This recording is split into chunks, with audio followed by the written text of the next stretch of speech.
In this video, I want to share with you how to increase or decrease the resolution of your system on Windows 11.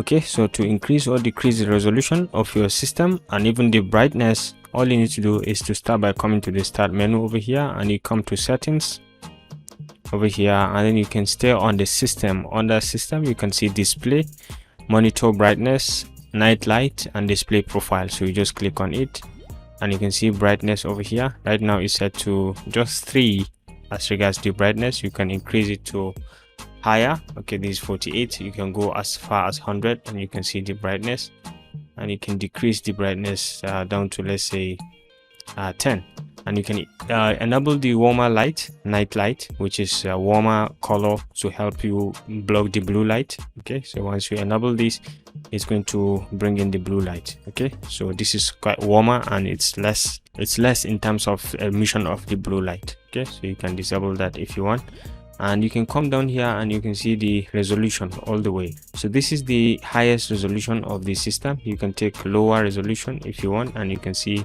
how it is. And once you click on revert, it will keep these settings, and it will affect the performance of the system and the looks.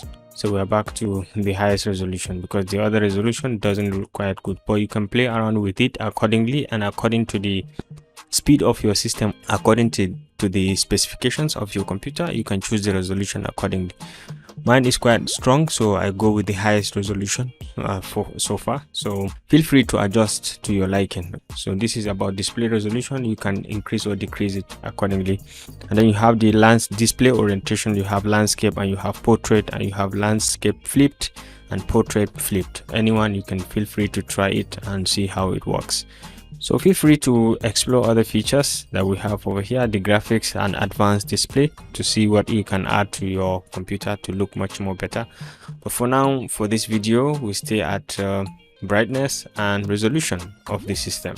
And I hope you will now learn how to increase or decrease the resolution of your system on Windows 11. If you enjoyed this video, please remember to give it a thumbs up. And don't forget to always hit the like and subscribe buttons to stay connected to this channel for more of our very useful videos. I'll see you in my next video. Bye.